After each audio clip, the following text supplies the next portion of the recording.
Nos próximos minutos vamos estar à conversa com Rui Rio, é economista, ex-líder do PSD, mais recentemente mandatário nacional da candidatura de Henrique Gouveia Melo à presidência da República, a quem agradeço a disponibilidade para receber a Renascença, uma conversa que acontece a propósito do debate do Estado da Nação, que vai ocorrer na quinta-feira na Assembleia da República.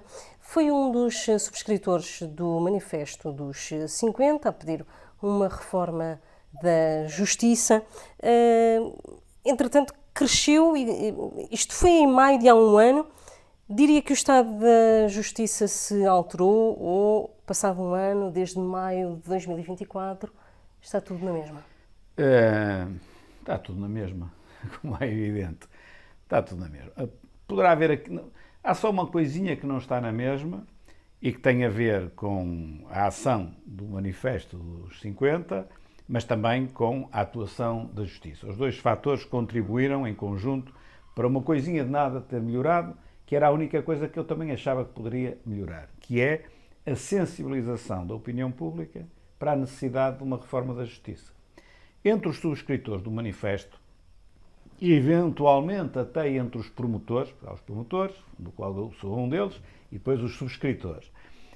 Se calhar até entre os promotores haverá quem tivesse a esperança de que o Manifesto conseguisse produzir, digamos assim, uma onda que obrigasse o poder político a agarrar no tema e a tratá-lo com outra vontade e outra seriedade.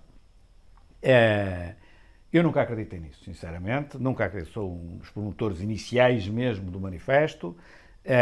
Empenhei-me, continuo empenhado, naturalmente ao ritmo normal das coisas. Nunca acreditei que o Manifesto, ou que 30 manifestos neste momento, produzissem uma reforma da Justiça. O que eu acredito, e esse é que é o objetivo, é que o Manifesto deu um contributo importante para sensibilizar a opinião pública para a necessidade de uma reforma da Justiça. Porquê? Porque só quando a opinião pública estiver bem capacitada da enorme importância que representa uma justiça a funcionar bem ou a funcionar mal, seja num sentido ou noutro, não é? A importância que a justiça tem para um bom funcionamento da sociedade e do regime democrático, do Estado de Direito democrático, só quando a opinião pública estiver bem capacitada é que o poder político vai fazer a reforma. Porquê? Porque o poder político hoje não atua em função das necessidades do país, nem em função daquilo que são os estrangulamentos estruturais que o país tem para o seu desenvolvimento. Atua em função do que dá a votos. Esta é que é uma das grandes, digamos, perdas de qualidade da democracia e do próprio poder político. O poder político hoje só atua em cima daquilo que dá votos. Se não dá votos, não atua. Repare que a maior parte das vezes o próprio discurso político é encomendado a empresas de marketing, não é? E empresas de marketing faturam enormidades aos partidos políticos, comigo não tiveram essa sorte, e também sofri essas consequências em parte, não terem tido essa sorte, mas porque fazem os estudos de mercado no sentido de adaptarem o discurso político àquilo que as pessoas querem ouvir. Ora, se as pessoas não estão capacitadas ainda que o importante é a justiça, se estão capacitadas de que o importante é subir mais a reforma, ou baixar mais os impostos, ou subir mais os salários, o discurso político incide sobre isso. As pessoas pensam e atuam sobre votam isso. com o bolso, não é? Exatamente. As pessoas votam com o que têm no bolso. Exatamente. Cada vez mais. Antigamente não era exatamente assim. Há 40 anos, 50 não era assim.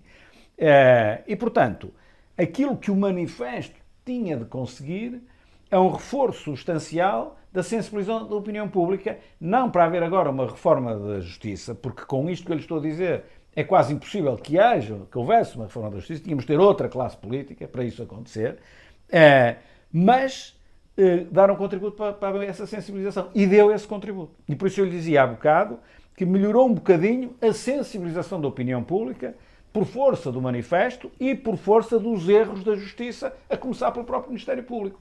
Porque esses erros e esses atropelos da Justiça ajudam também as pessoas a perceber que isto não pode continuar assim. E acha que a atuação do Ministério Público mudou alguma coisa com a mudança do Procurador-Geral da República, da mudança de personagem, não é? Com a mudança do Procurador-Geral da República, da Procuradora para o Procurador, as coisas melhoraram ligeiramente, eu acho que sim. Mas também, que não se veja isto até como um elogio, porque eu não vejo bem como é que pudesse ser pior do que foi com a Lucília Gago. Não Em que é que vejo. foi melhor com Amadeu Guerra? Epá, eu acho que o Dr. Amadeu Guerra, estando na mesma linha e não sendo, digamos, um reformador do Ministério Público, que não é a Justiça, é uma parte da Justiça, atenção, não confundir, o Manifesto 50 não é um manifesto em torno do Ministério Público, é da Justiça como um todo, esta é uma parte, aquela que tem sido mais mediatizada, mas é apenas uma parte. O Dr. Amadeu Guerra sempre dá umas entrevistas, sempre dá algumas explicações, sempre tem alguma preocupação de dar alguma informação. Muito longe do que eu acho que deve ser. Muitas daquelas informações que a Procuradoria-Geral da República dá têm contornos do politicamente correto, que é a mesma coisa que dizer tem contornos de hipocrisia e tal, que é próprio dos sistemas quando estão enquistados e em fim de vida, digamos assim. Mas, vamos lá ver uma coisa, há ali uma melhoria. Se me disser qual dos dois é que eu prefiro, eu escolheria ainda uma outra terceira pessoa, mas se me dissessem, mas tem de escolher o Dr. Lucília Gago ou o Dr. Amadeu Guerra? Isso, por amor de Deus, é que para mim não tem dúvida, o Dr. Amadeu Guerra desse ponto de vista. Agora, se olharmos para aí, mas agora, reformas profundas no Ministério Público, bom, aí penso que teria de ser uma outra pessoa, não deveria ser o Dr. Amadeu Guerra. Mesmo assim, está a tentar fazer qualquer coisa agora, não é? E já está com uma greve de magistrados em cima. Portanto, isso abona a favor do Dr. Amadeu Guerra, na minha ótica, abona um bocado a favor. Significa que pode estar muito longe de fazer o que era preciso fazer e de sugerir que se faça o que era de sugerir. Mas qualquer coisa está a fazer. Isto com a doutora Lucília Gago, penso que seria impensável. Nem isso faria, não faria nada. Não é? O que também é curioso, repare, uma greve de funcionários públicos que querem ser tratados e gostam de ser tratados como magistrados. Os magistrados do Ministério Público, não é? Ora, se fossem magistrados a sério, não são os magistrados judiciais, não há greves. Não há greve de ministros. Amanhã o Conselho de Ministros entra em greve, os deputados entram em greve, os presidentes de Câmara entram em greve, os vereadores entram em greve e não são membros de órgãos de soberania. No caso das câmaras municipais. E não fazem uma coisa dessas. Os juízes, eles próprios, os magistrados judiciais, também não fazem, porque não é possível fazer em greve. E estes podem fazer. Ora, comportam-se muito mais como um funcionário público normal, é um funcionário público especializado. Bom, pode haver uma greve de engenheiros, uma greve de arquitetos, uma greve dos funcionários públicos do setor do poder local, qualquer coisa assim. Funcionários públicos fazem greve normalmente. Estes comportam-se como tal. Mas depois querem ter um estatuto diferente, como se fossem iguais aos magistrados judiciais. Estou a dizer isto, é altamente impopular o que eu estou a dizer, mas hoje, quer pelos cargos já que desempenhei, quer pelas responsabilidades que eu tenho, que não são quase nenhumas em termos políticos, quer pela idade também que eu já tenho, também já posso dizer assim. Eu sempre disse, mas agora com mais incisivo ainda. Até porque tem também pendente, entretanto, um processo judicial relacionado também com buscas e assédio do PSD. Como é que isso também liga com tudo o que está a dizer sobre... Liga é mais um dos casos. É evidente que casos lá há seguramente às dezenas e dezenas com N cidadãos. Nós todos só vemos aqueles que são mediatizados. E, portanto, o meu caso é um caso conhecido porque foi mediatizado e porque era eu. Se não, tinha acontecido na mesma, ninguém sabia e, portanto, o absurdo e a violação de direitos que possa encerrar e continua à espera. Passava por cima. Sim, eu acho que há para... Não acho bem que continue à espera, devia ser arquivado, mas eu percebo que eles tenham ali a criança nos braços e, portanto, apostem no esquecimento, porque aquilo não tem pés nem cabeça, não cabe na cabeça de ninguém, e se andassem com aquilo para a frente, da forma como tinham, era nítida perseguição política, porque então tinham de começar, olha, vou-lhe dizer, tinham de começar... Ainda tinham de ir aborrecer, incomodar o Dr. Francisco Pinto Balsemão, porque o Dr. Sá Carneiro já morreu, a seguir veio o Dr. Balsemão. Portanto, no caso do Partido Socialista, não podiam aborrecer o Dr. Mário Soares, tinham de aborrecer o Dr. Vítor Constâncio, e daí para a frente, acho que foi o Vítor Constâncio que lhe sucedeu. do Álvaro Cunhal também já não podia ser, mas o Dr. Carlos Carvalhas também tinha de ser chamado a responder. Alguns ainda, provavelmente, do tempo do DP, que ainda chegou a ter lá uns deputados, e tudo por aí à frente. Porque aquilo é a prática que acontece entre o Parlamento e os respectivos partidos, desde sempre. Não é? Portanto, um absurdo, mas, enfim, um absurdo igual a muitos outros absurdos. Tem centrado muito o seu discurso político na falta de qualidade da democracia. Fale-me de exemplos em que é que vê que isto está fraco. Terei alguns exemplos fracos, terei se calhar mais exemplos fraquíssimos do que fracos.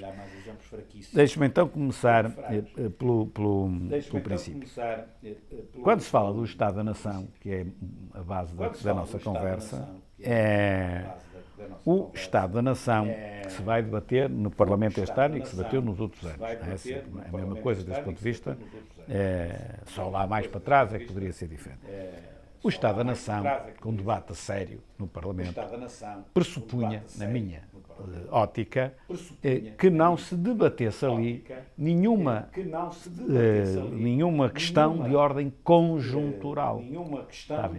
E aquilo que acontece no debate do Estado da Nação, e quando se fala, de modo geral, mesmo fora do Parlamento, do Estado da Nação, lá vêm com os debates de ordem conjuntural, com aquilo que neste momento está em cima da mesa como notícia, ou que é mais polémico, ou que marcou os últimos 4 ou 5 meses, coisas desse género. Como se fosse um qualquer debate quinzenal. Como se fosse um qualquer debate quinzenal, que também já agora, como eu fui tão atacado por isso, ainda não houve nenhum, apesar das quinzenas sucederem, e no mandato anterior repuseram aquilo e fizeram, durante um ano, 6 debates quinzenais. O que quer dizer que o ano só teve 3 meses, não é? Portanto, só fizeram 6 debates quinzenais. Enfim, aí tem outra falta de qualidade. Portanto, partiu-se para esse debate, quando o Dr. António Costa e eu abrimos o debate, com o populismo na mão e ninguém olha a mais nada e, portanto, de uma forma populista também recuperaram isso, fizeram isso, depois não praticam. Praticava-se mais antes, quando estava com o regimento anterior. Portanto, isto também, este exemplo, não sendo dos melhores, dá para ilustrar também em parte o que eu estou a dizer. O debate se faz é sempre um debate de ordem conjuntural, com tendências muitas vezes popularuchas, para não dizer populistas.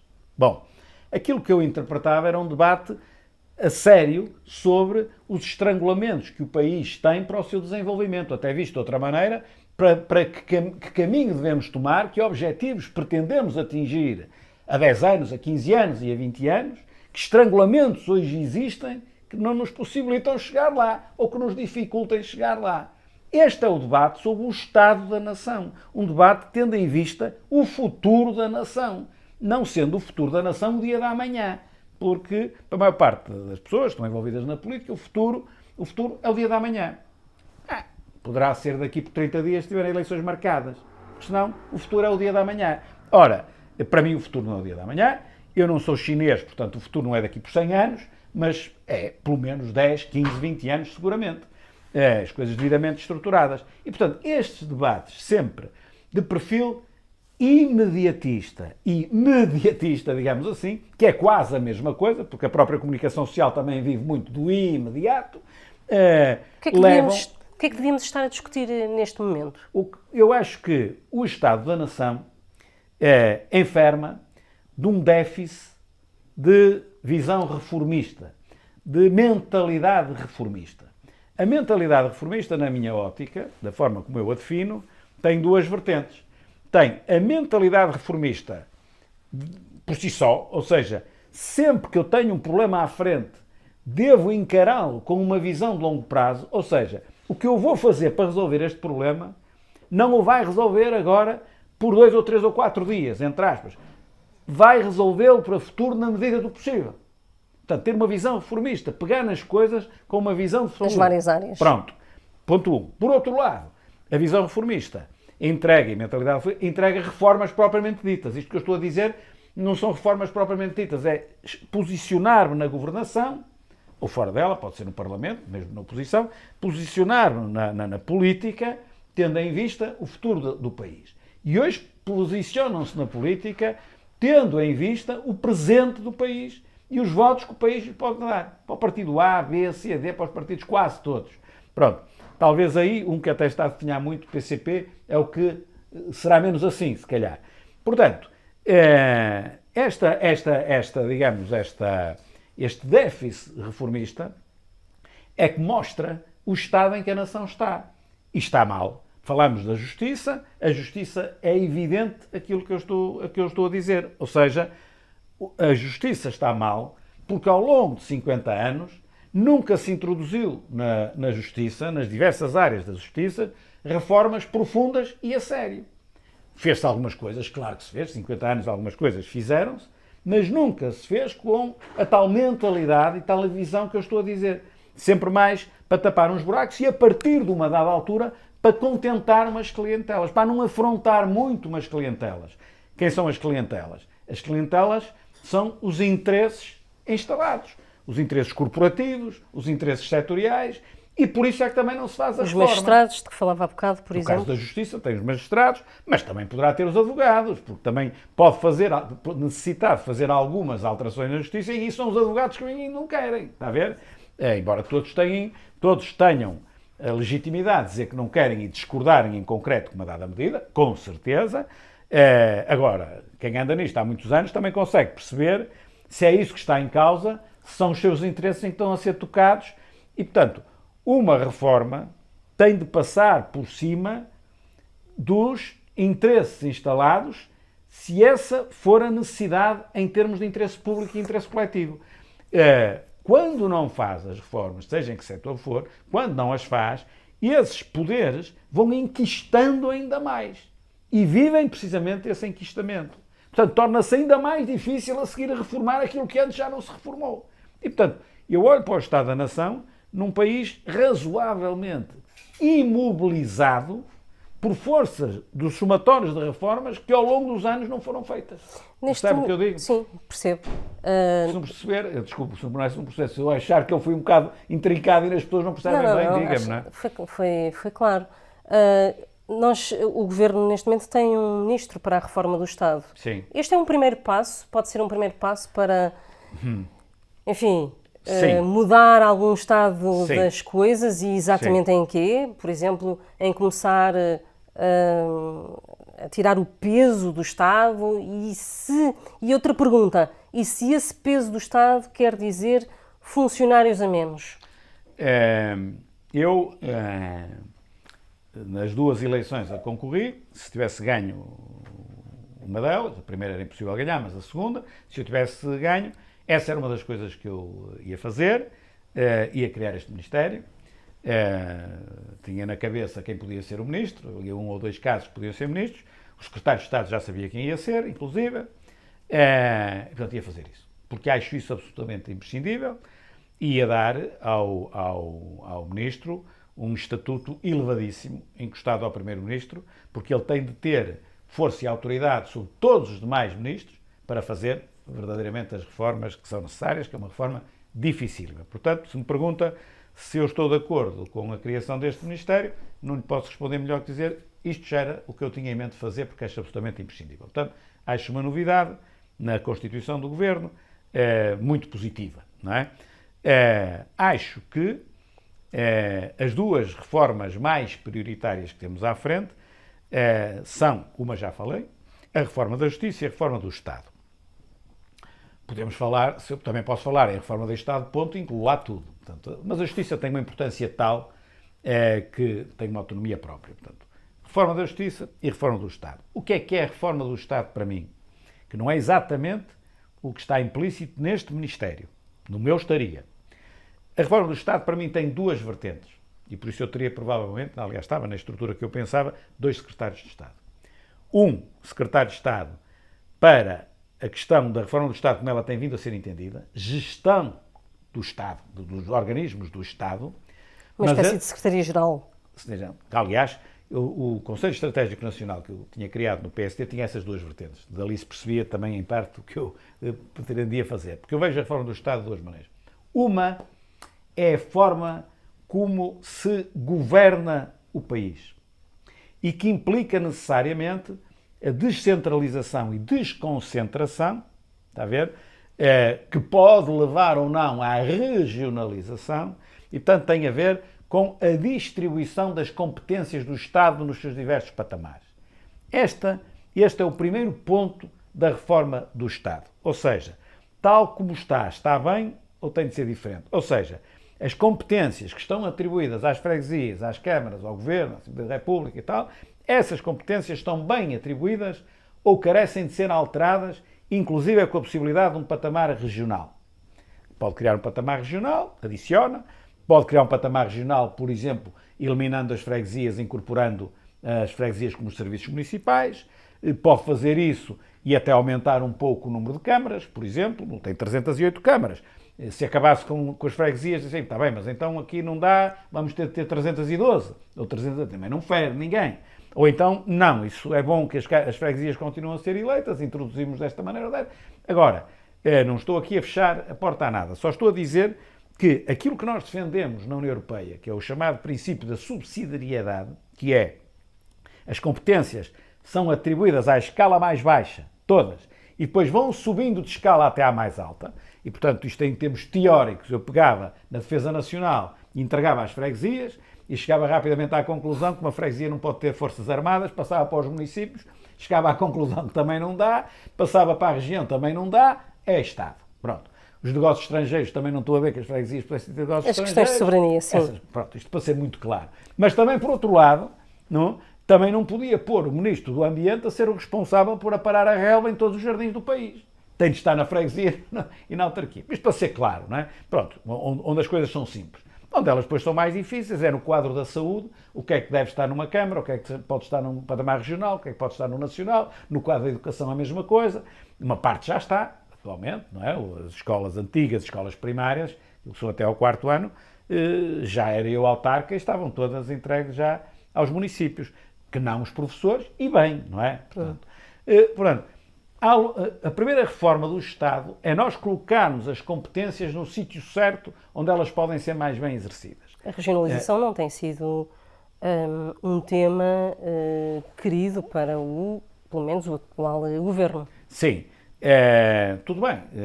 Eu também não estou a dizer que isto tem de ser assim. Passar necessariamente. Há quem diga que tem de passar necessariamente pela regionalização, há quem diga que não pode passar de maneira nenhuma. Pronto.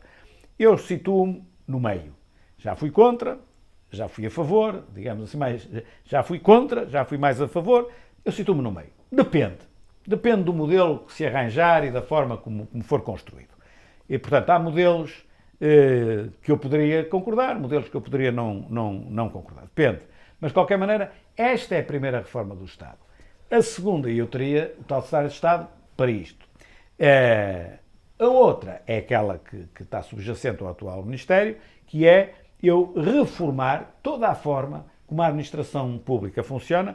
No fundo, o que é que estamos a dizer? Otimizar os recursos disponíveis que o Estado tem.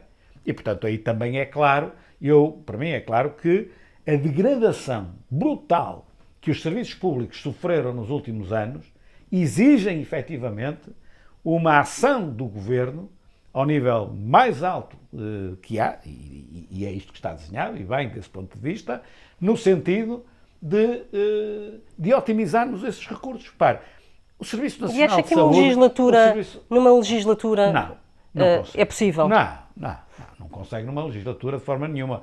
Olha, eu tenho o treino de fazer uma reforma dessas num município, por maior que ele seja, é o segundo maior do país, no entanto, compare o município com a administração pública toda, e não é num município, é do lado de cima de Valença à Vila Real de Santo António. É dificílimo. Mas por algum lado temos de começar. Pronto. E tem de haver alguma calma e alguma inteligência, que é coisa que escasseia normalmente, porque o Ministro pode fazer um excelente trabalho e nós, na prática, demorarmos a senti-lo. E logo começam os comentadores, os comentários a dizer, não faz nada, é isto e aquilo, e matam tudo. Né? Matam tudo. E ficamos com o país como está. É isto. Portanto, calma. À partida, o ministro escolhido tem condições para... Mas não é um super-homem, é um ser humano. Mas tem condições e tem conhecimentos para fazer direito. Pronto, vamos ver. Pode ter sorte, pode-lhe sair bem, pode-lhe sair mal. Temos de dar tempo e não podemos começar a exigir tudo de uma vez só. Agora, repara, o Serviço Nacional de Saúde é uma desgraça. Ontem, por acaso, ontem me falaram nisso, uma coisa de um mês, uma senhora que ligou, mas eu estou a dizer isto porque foi da minha relação, pois toda a gente conhece, liga para o Serviço Nacional de Saúde, lá para o SNS 24 para ir a uma urgência, demorou meia hora a ser atendido e ao fim de meia hora disseram-lhe, isto foi num fim de semana, olha, não há nenhuma urgência para a senhora ir, vá segunda-feira para não sei para onde. Quer dizer, isto é insuportável. Tá? E é insuportável com o nível de impostos que temos, com os níveis de impostos que nós pagamos, não é? As urgências, como está a ver, sempre fechadas, isto é insuportável. Mas e como a entrega, é que... eu tenho medo, aliás não tenho medo, acho que já está a ser assim, e a entrega ao setor privado. De uma forma que depois não tem recuo. Uma coisa é defender a colaboração do setor privado enquanto complemento do Serviço Nacional de Saúde. Eu defendo isso, e sempre defendi. Outra coisa é o Serviço Nacional de Saúde ser tão mau que se começa a complementar com o privado por tudo e mais alguma coisa. É o que já está a acontecer. É o que está em grande parte a acontecer. A dada altura, já não há como reconstruir outra vez o Serviço Nacional de Saúde, a não ser se eu fizer isso para um horizonte de 15 anos, não é? Está a ver? Porque depois os médicos estão no privado, depois não há dinheiro Estamos de certa forma, a confinar o Serviço Nacional de Saúde a um serviço de saúde para pobres. No fundo é um bocado isto. Eu acho isto uma injustiça. Acho que não havia necessidade de ser assim. E, portanto, a colaboração dos privados, sim, apenas pontualmente e como complemento. Pontualmente não é durante uma semana, quer dizer, pode ser pontualmente um dado hospital num acordo que vai ser feito por 10 anos. Mas porque eu sei que agora não tenho meios, mas daqui por 10 anos vou ter. E que estou a construir isso. A dívida do Serviço Nacional de Saúde, li também no jornal a semana passada, disparou não sei quantos por cento, não sei quantos milhões. Mas não pode ser. Portanto, tudo isto tem a ver com a reforma do Estado. Não é? A AIMA, acabaram com o CEF, é a pouca vergonha, a bandalheira que todos nós conhecemos. Tudo que são serviços públicos, não é? Tudo é sempre vago, porque em todo há exceções que confirmam a regra. Mas, dito desta maneira, estão mal. E, portanto, um debate do Estado da Nação deve debater os serviços públicos, não é? Mas aí não é muito difícil, é chegar à conclusão que os serviços públicos estão degradados, não é? E então, o debate agora é como é que nós partimos para melhorar isto. E deixo-me também dizer outra coisa. Um dos problemas centrais dessa degradação dos serviços públicos, na minha leitura, com a experiência da vida que eu tenho, com a experiência política que eu adquiri, tem a ver também com um fenómeno próprio das democracias ocidentais, que entretanto evoluiu para aí, não era assim há 40 anos. Um fenómeno das democracias ocidentais, e é muito marcado em Portugal também, que é o fenómeno do facilitismo. Nós vivemos numa sociedade claramente tomada pelo facilitismo, ou seja, pelo horror ao rigor. Está a ver? E evidentemente que quando uma sociedade, de certa forma, tem horror ao rigor, quase que alguém que defenda qualquer coisa mais rigorosa facilmente é apelidado logo de fascista ou coisa assim parecida, está a ver? E, portanto, há um outro país que em parte me educou, que é a República Federal da Alemanha, a própria Alemanha, não é? Que eu conheci nos anos 60, enquanto meus professores, porque andei no ensino alemão, o rigor que havia naquela altura, que em muitos aspectos era exagerado, hoje está muitos furos longe daquilo. Portanto, não houve a capacidade para pegar naquele rigor, humanizar um bocado aquele rigor, mas nunca caminhar para o facilitismo.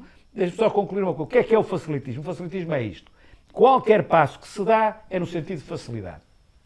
E se por acaso der um passo qualquer que não vai no sentido da facilidade, mas vai no sentido do rigor, se o conseguir fazer, é uma questão de esperar um bocadinho. Passar 2, 3, 4, 5 anos, voltar atrás outra vez para aquilo que é facilidade. A sociedade não aceita algum rigor. E o rigor, é a base da nossa organização e do nosso sucesso. Portanto, tudo isto que eu digo, tudo isto a funcionar mal, tem na sua gênese o horror ao rigor e a paixão pelo facilitismo. Deixa-me pegar em algo que disse aí há pouco sobre a AIMA e a forma como a transição do CEF correu tão mal.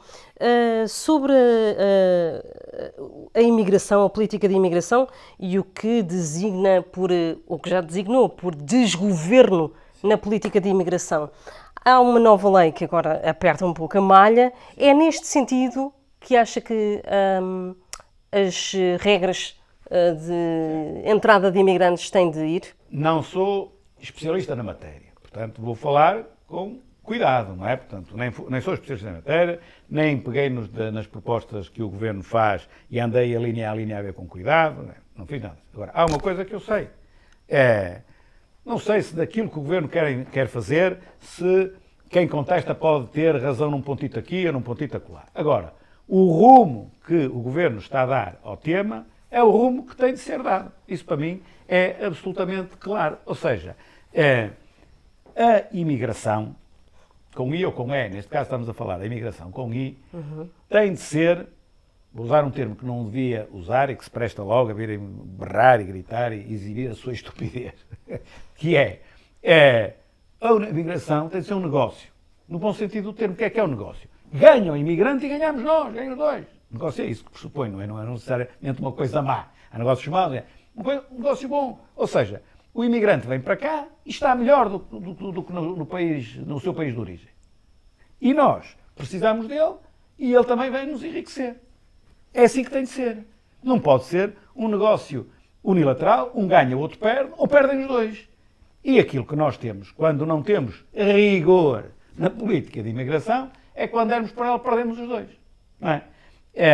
E, portanto, há aqui um nível, que eu não sei quanto é, se é 10%, seja o que for, um nível de imigração acima do qual uma sociedade não estará capaz de integrar as pessoas da forma como elas devem ser integradas. É preciso regular a dada altura. Portanto, obviamente que tem de se ir no sentido que o Governo está a ir. Isso, para mim, é absolutamente, não é claro, é pior, isso é vital. Isso é vital, sob pena disto correr mal.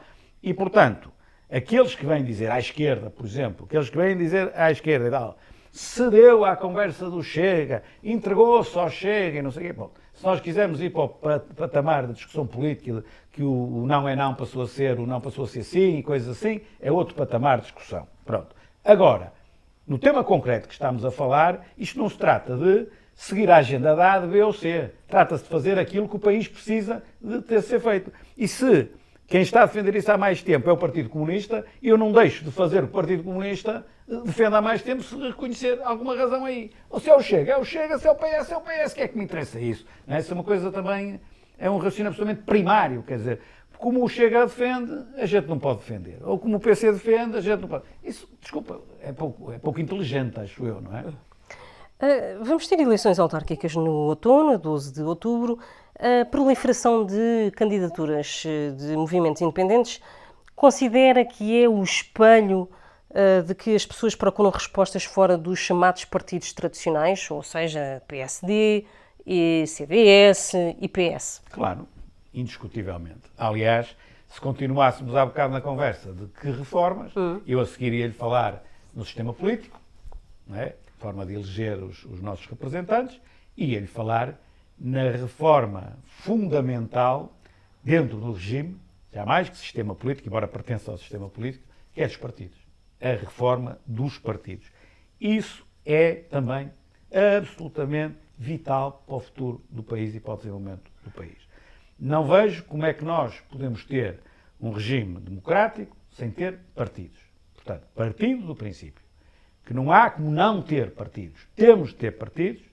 Os partidos não podem continuar, principalmente, estou a falar agora principalmente dos dois maiores, mas os outros ficarem grandes ficam na mesma, não podem continuar a funcionar da forma como já funcionam há muitos anos. Porque o risco é de serem substituídos ou desaparecerem. Eu achava, se me perguntasse aqui há uns anos atrás, e me dissesse assim, pegue no seu partido, ele está degradado no seu funcionamento, fechado, enquistado, sempre com as mesmas clientelas e não sei o quê. Como é que isto se muda? Eu se calhar dizia-lhe, olha, deixe estar, que se eles não se modernizarem, começam a aparecer novos partidos e eles vão aprender à custa deles e têm de se modernizar à força. Eu diria isto, essa pressão de fora para dentro. E eu diria isto, Passaram-se 5, 6, 7 anos, e eu já não digo bem assim, porque esses outros partidos apareceram, apareceu o Chega, apareceu o Livre, apareceu a Iniciativa Liberal, o PAN também em parte, nem tanto, e a verdade é que eu não vejo nos dois maiores partidos, que neste momento já nem são dois maiores, porque já há três, mas nos dois maiores clássicos, não vejo qualquer esboço de reforma no sentido de se abrir à sociedade, de chamar as pessoas à participação e de acabar com aquelas quintas internas que existem, que as pessoas acham que é, no termo que o povo usa, estão lá para o tacho, as coisas não são assim tão simples, alguns estarão, como o povo diz, para o tacho, ou seja, na mira de serem ou deputados, ou presidentes de Câmara, ou dirigentes da Segurança Social, ou do Instituto de Emprego, ou adjuntos daqui, ou adjuntos acolá, é verdade, mas muitas vezes não é isso. Muitas vezes é o simples gosto de ser vogal da Comissão Política e Conselhia não sei de onde.